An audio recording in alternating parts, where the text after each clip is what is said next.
my name is Jamie Rue, and today I'm going to talk to you about John Green.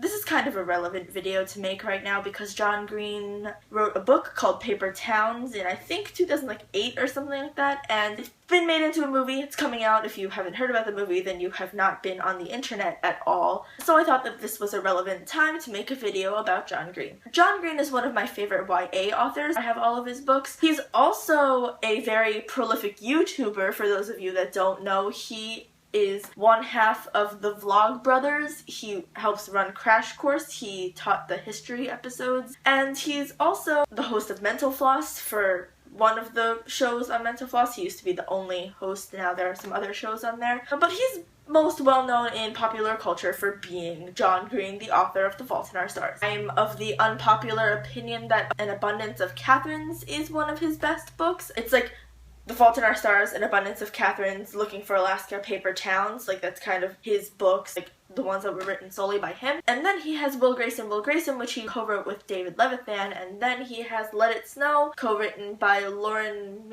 Miracle and Maureen Johnson. I really like John Green. I really like the kind of stories that he writes. If you like authors like Stephanie Perkins or Jenny Han, or you like cutesy kind of YA type stories, you're gonna like John Green. And honestly, if you read YA, you've read John Green, and if anything, you haven't read the other two. If you have not read Stephanie Perkins and you are a John Green fan, you should. Also Jenny Han. Jenny Han's really, so is Rainbow Rowell. But John Green is kind of the big YA author right now. And I'm gonna address the hate that he gets. From what I see, it's not necessarily deserved hate. It's kind of that hate that mainstream people get, where a whole bunch of people just don't like them. He's been accused of a lot of different things. He's been accused of romanticizing the manic pixie dream girl. He's been accused of romanticizing death and cancer, and he's been accused of being a pedophile. There was a whole big thing with that, and it's absolutely not true, and it's kind of offensive to his fans and to John Green himself, who is a very nice person.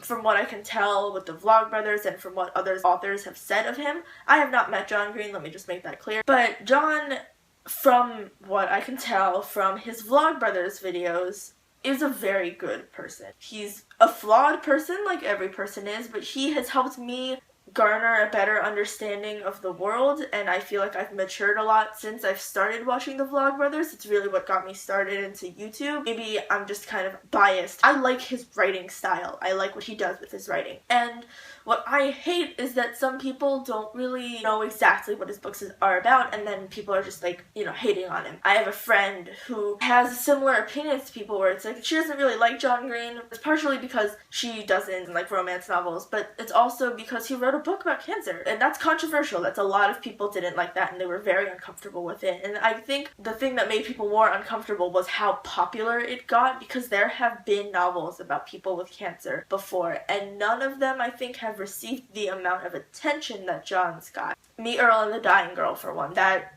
I haven't heard much backlash about that. I've heard very, very good things about that. And I think the real problem with The Fault in Our Stars that people have is that it's romanticizing people with cancer. It was not John's intention. Here's the thing with John Green that I think everybody needs to understand. This is born, I think, of John being a kind of pretentious person. I'm sorry, John Green, but you are a little bit pretentious. I like that, but a lot of people don't. John Green is, from what I can tell, a kind of pretentious person. And when he wrote these books, he wrote them with the intention that they would be analyzed as classic literature is. You read To Kill a Mockingbird, you read A Catcher in the Rye, you read 1984, you read those, and then in English class you analyze them and you find symbolism. You're forced to think deeply about the context of these books, and a lot of kids hate that. That's what John Green's books kind of are. There's a lot of symbolism in John Green's books, and there's a lot of nuances that I don't think people catch when they're speedily just reading through it, like taking a glance at it, like skim reading. John's books are not books that you can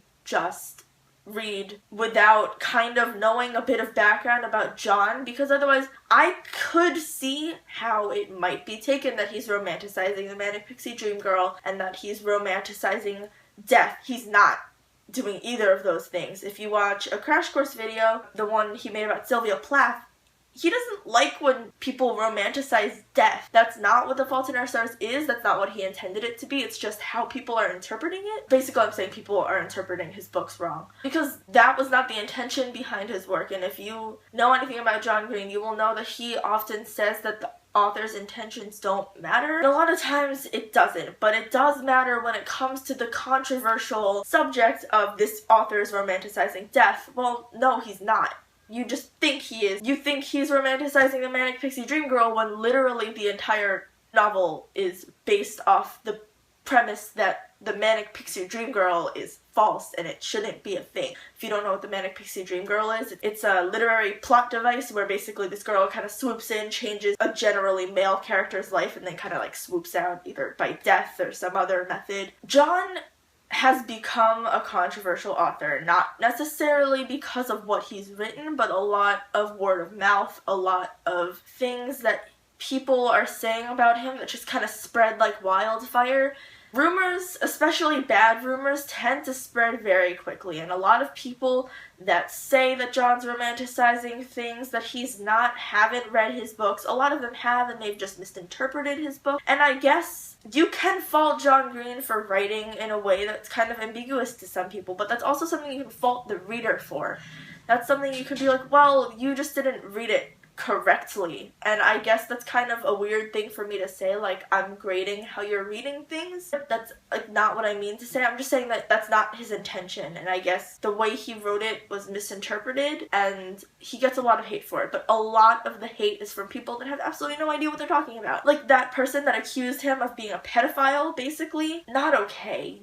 That's not something that people take lightly. It shouldn't be taken lightly. It's a very serious topic, and you shouldn't just go around willy-nilly accusing people of things. What really I'm talking about is a while back there was a Tumblr post going around and John Green did respond to it, and then in that same post said that he needed some distance from Tumblr, and a lot of authors got really mad about it because John, from what they know too, because they're his friends, authors live in a tight-knit community, they're friends with John Green, they were very mad about it. Jenny Han, Maggie Stiefvater, they were just mad about the situation that has forced John to stop using Tumblr in a way that he used to, because John Green is a person, and I think that people tend to forget that. I think that people tend to forget that about everyone that's popular. They forget that people have feelings. I don't know if you forget that. I suggest you watch the Vlogbrothers, but basically I'm trying to say that John Green doesn't deserve as much hate as he gets, and I get that it's kind of like he also gets a lot of support from a lot of people, and there was a lot of backlash from his fans towards these people that were accusing him of being a pedophile. I am one of those fans, I suppose you could say. I don't think that it helps anyone to be irrational about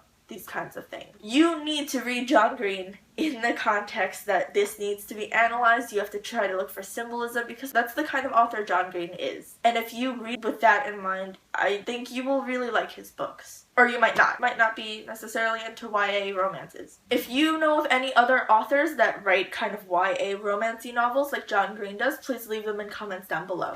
Bye!